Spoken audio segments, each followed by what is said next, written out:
We are all aware that Peter Griffin isn't really the best husband, but there are times where he really crossed the line. Here are some of these moments. First on the list, we have the episode The Family Gay. The title is pretty self-explanatory. The episode starts with Lois telling Peter to go grocery shopping. After some time, Peter comes back with something else. Lois, I got something better. You know how you always wanted a real diamond engagement ring? Oh my God! That's right, I bought a horse.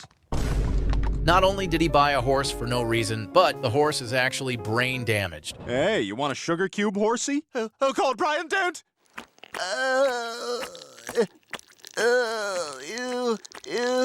The horse obviously is creeping everybody out, but the real issue starts when Peter decides to sign him up for a horse competition.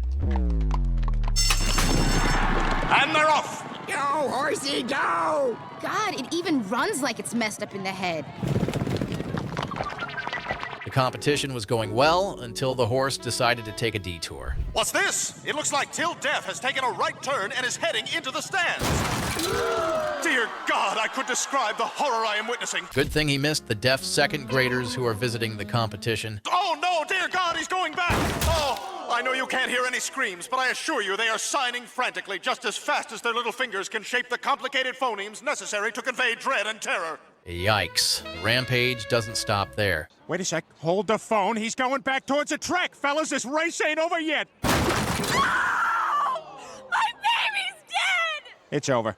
The horse unfortunately died of heart attack and left the Griffin family with $100,000 worth of damage.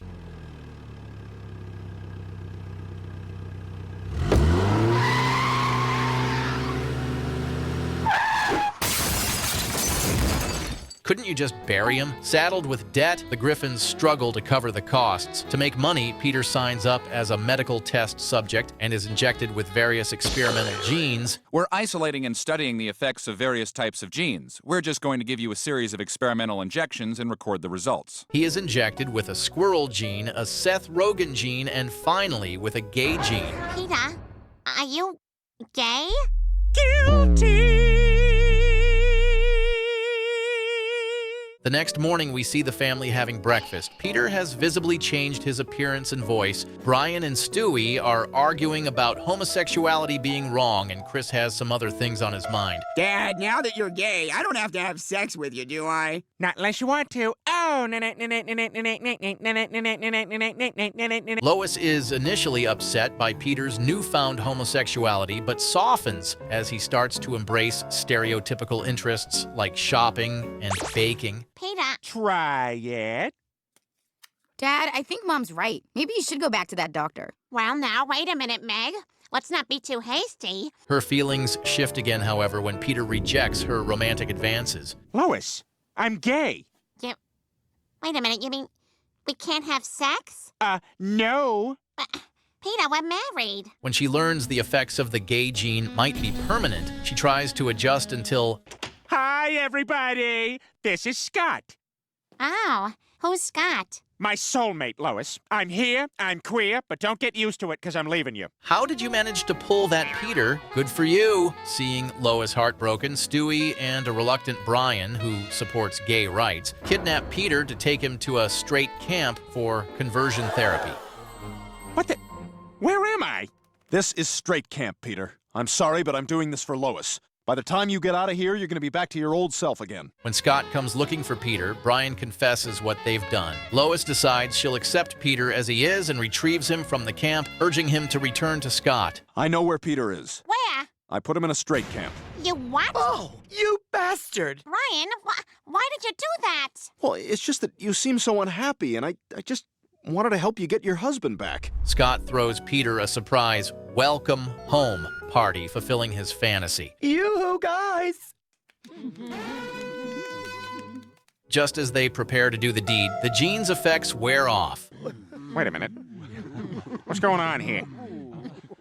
Holy crap! Ah! Peter returns to Lois, vowing they'll never speak of the ordeal again. Just as they settle in, Mort retaliates by flinging the horse's body through their wall. Take back your fucking horse! The episode Petarded starts with the Griffins hosting a game night and inviting their neighbors over. Okay, Joe. Right foot green. All right, let's do it! Yes, I am the king! Some of the games they've played include 200 Years of Dignity and Paintball, but with real guns.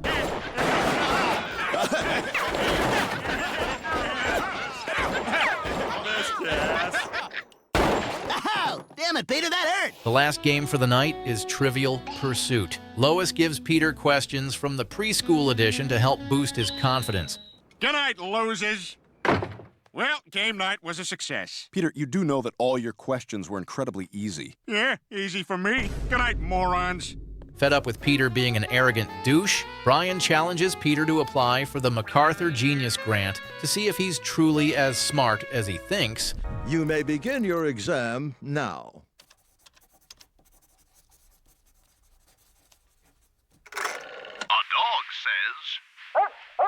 However, when the test results arrive, they reveal that Peter is actually mentally retarded. Well, here they are, Brian, my test results. Read them and weep.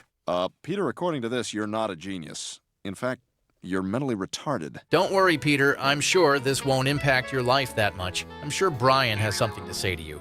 You know, Peter, I hate to say I told you so about not being a genius, but, yeah! In your fucking face, fuckwad! Peter is initially downcast by the news, but his mood changes when he accidentally hits Tom Tucker with his car. Tucker, seeing that Peter is the mentally disabled guy, decides not to call the police. Wait a minute. You're Peter Griffin, the retarded fellow. Yeah? Oh, well, then don't worry about it. Wait a minute, you mean you're not even gonna call the cops? Oh my God! I could get away with anything! Realizing this, Peter begins acting out in outrageous ways. Bible fight! Sorry, retarded. Oh, that's okay then. Don't know any better. Oh, bless your heart. Jeez, didn't you hear me a second ago? I'm retarded. Lucky, lucky man. Things go too far, though, when he tries to steal a deep fryer from a fast food restaurant. And, well, see it for yourself. Peter, get back here. No freaking way. The fryer later. Oh, I am so taking this. While she's recovering in the hospital, Agent Jessup from Child Protective Services deems Peter unfit as a parent and places the Griffin children in Cleveland's care. Sorry you have to share a bed, boys. I'm a little short on space. Have a good sleep. Peter goes to court in a desperate attempt to win back his children, but his emotional plea falls short and he narrowly avoids jail. Wait, Your Honor. There is something further. Look, I know I screwed up big time, but I only did it so I could get my kids back. I love them. And I think it's a bum rap that just because I'm retarded, that makes me an unfit parent. Well, at least you've tried. Back at home, Peter and Brian are resigned to the idea that the family may never be together again. What, so that's it, Peter? You're just giving up? I don't know what else to do, Brian. I guess we're never gonna be a family again. That is until Lois walks through the door, fully recovered. To Peter's delight, she's managed to bring the kids home. Though she mentions she'll smell like French fries for the next 6 months. Now we can live with you again, even though you're a dangerous retard. Don't say retard, Chris. We prefer to be called little people. Thanks for standing up for all the mentally ill, Peter. We all know that Stewie's ultimate goal is to kill his mother, but in the episode The Courtship of Stewie's Father, Peter surprisingly lends him a hand. At the start, we see Peter at his job at the Pawtucket Brewery, where he learns that he's not his boss's favorite. Oh, there you are, Opie. Congratulations. You made Employee of the Month again. How come I'm never Employee of the Month? Disappointed, he tries to win her over, and hearing she's an animal lover, plans a special surprise, a cockfight. Ta-da! Oh boy. Oh boy. Oh God. Well, looks like they killed each other. Surely that'll impress her, right? A few weeks later, Opie is promoted instead of getting Employee of the Month, leaving Peter disappointed once again, as he's overlooked in favor of a new hire, Soundwave. Oh, yes! That means I'm Employee of the Month! No, you're not, Griffin. I'm giving it to Soundwave. So I can just put my stuff anywhere? Meanwhile, Lois is worried about Stewie's odd behavior and visits his daycare, where his teacher shares some photos that reveal Stewie's disturbing interests. Pictures he drew in class.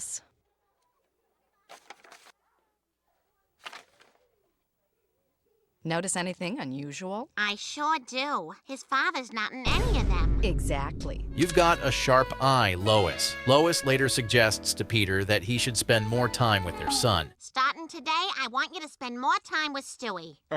Okay. You could make a box fort. See, here's a box. You could pretend it's a fort. Actually, that sounds like fun. I want this. I'm king in here. Peter, being the big kid he is, agrees mainly for his own entertainment. The next day, Peter takes Stewie to a baseball game, hoping for some quality time. Great idea bringing Stewie to Fenway Park, Peter. Yeah, there's no better place for a father and son to really get to know each other than a ball game. Where is Stewie? You can't do anything right, can you? Peter, did you take Stewie to a strip club? He smells like sweat and fear. Let me tell you, Tuesday afternoon is not exactly their A squad. I actually saw bullet wounds. I guess that's better than being left alone in a car. Oh, Peter, can you reach that box of rice? Ow! Oh, sorry, Lois. Oh, that rice got you, bitch. You thought that was funny, Stewie? Well, say no more. Hey, Lois, you want some beans with that rice? Oh, I misjudged you, fat man. Peter quickly realizes that Stewie enjoys seeing him hurt Lois and begins bonding with Stewie by playing pranks on and assaulting her. Okay, Stewie, get the camera ready.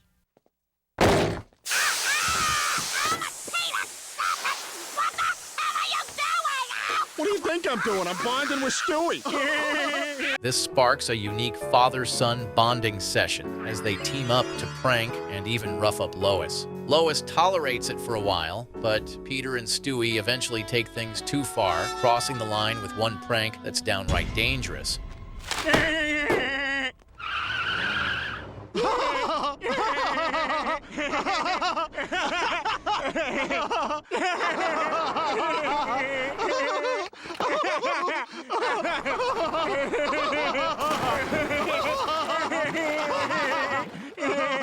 By then, even Peter seems to understand they've pushed it too much. Turns out that father-son bonding can be overdone, especially when it involves terrorizing Lois. The episode Farmer Guy starts off with quite the unusual news. We interrupt this program to bring you a Channel 5 News special report.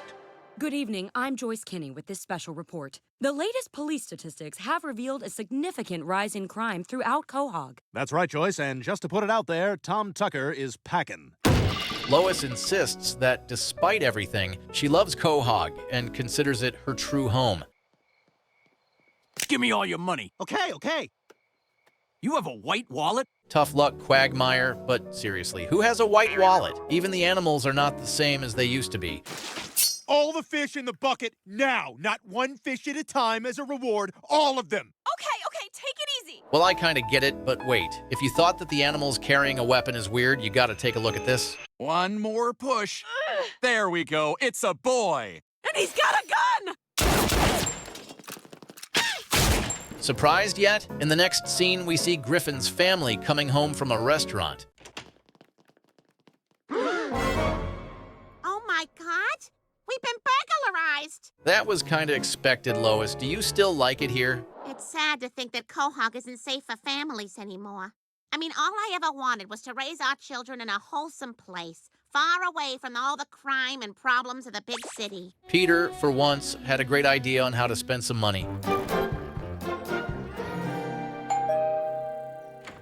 Hi, I'm Peter Griffin. I'm looking for a wholesome place for my family to live, so I'd like to buy your farm. Oh, that's nice, Peter. Well done. After some nagging about not talking to her, Lois and kids finally come around to see it as a good idea. Here we are, everyone, the Griffin family farm. Dad, what's that smell? Oh, that's just feces, urine, rotting plants, dead animals, methane, standing water, and diesel exhaust. It ought to be nice here. They start adapting to farm life, but Lois soon breaks the news that they're losing money fast and risk losing the farm. And is it true that you've been spending the farm's money on gingham shirts you tie into a knot to expose your belly? I bought a couple. To help, Brian offers to go to college to learn some valuable farming skills and heads off to study. Okay, that's all my stuff. I'm off to State Tech Ag Central College Tech. There's really 2 techs in there? The proudest day of a man's life is when his dog goes off to college. Then, out of nowhere, a tornado is coming towards the house. Better run for your lives. Well, hang on, guys. It might just be the Tasmanian devil.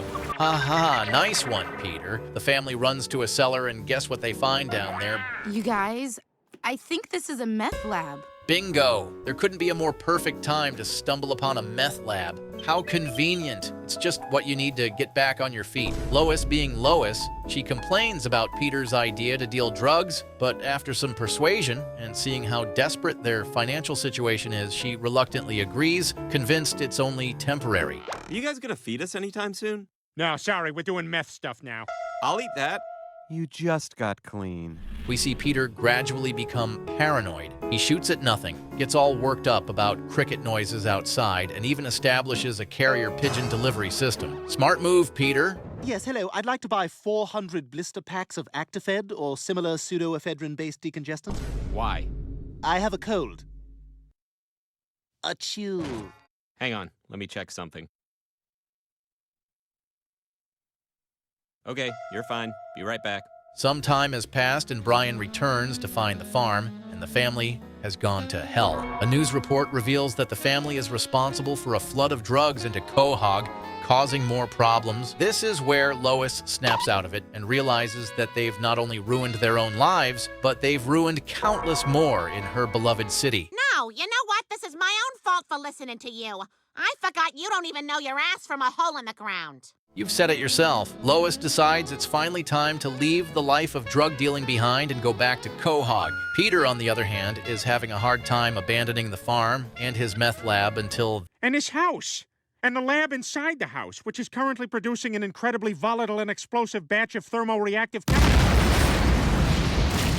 There you have it. Now you've got no choice. Back to normal life. The next episode on the list is April in Quahog. Right off the bat, we see a local news announce that Stephen Hawking has discovered a new black hole at the edge of the solar system. The Griffin family barely notices. It validates the work of a lifetime. It certainly does. Back to you, Tom. All right, we're clear. I'm telling you, man, this shtick is getting so old. That chair smells, dude. Hey, Steve, surf's up! Bitchin'! See ya, Ching Chong. Soon after, Peter walks in, announcing he's been called for jury duty. Initially excited at the idea of being part of a trial, his excitement quickly fades when Brian explains how jury duty actually works. I don't care. Jury duty sounds boring.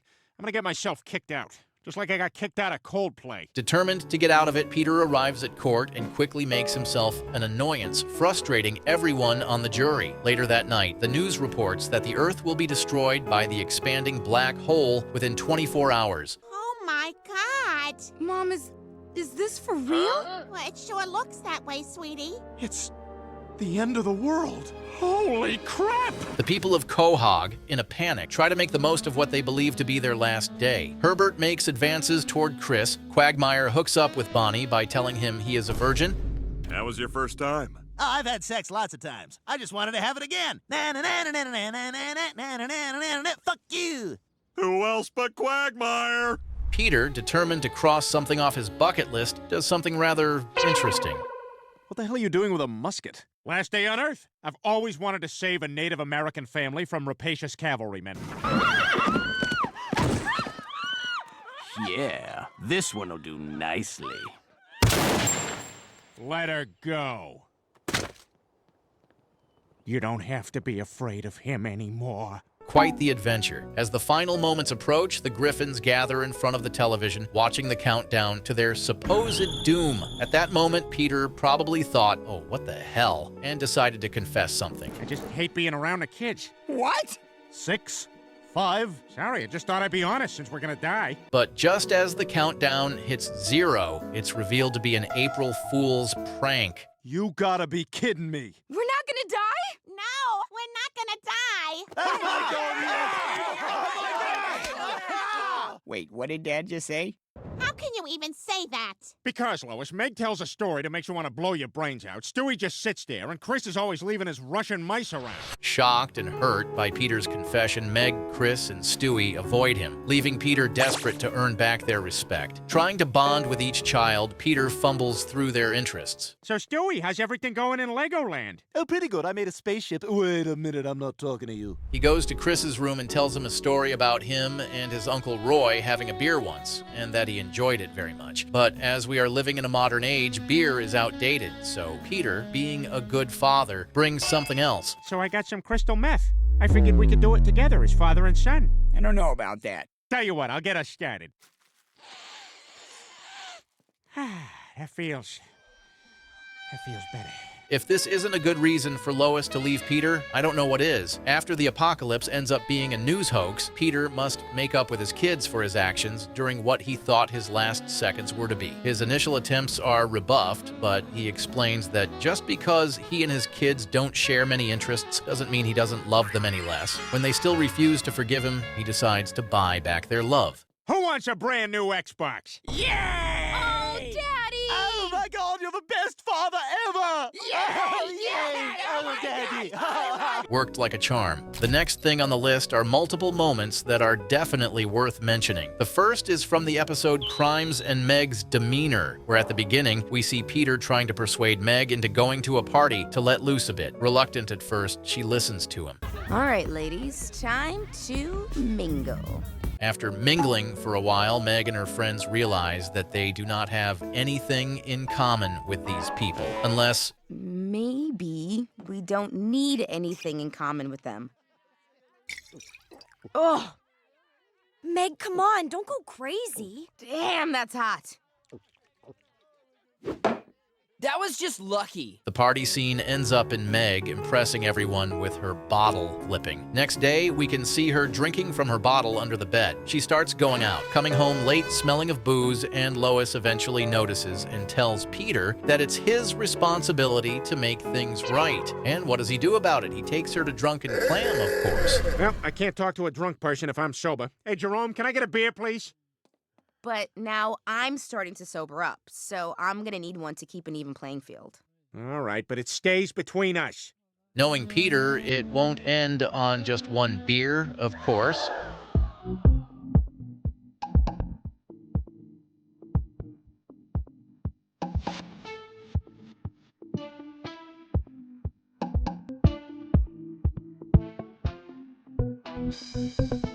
To make it even worse, they end up in Vegas.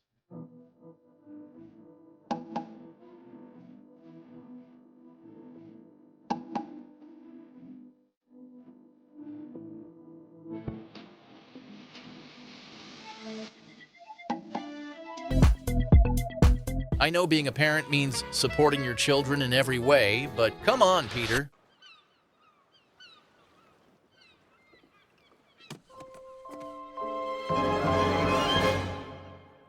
Dad, wake up! What happened? I don't know.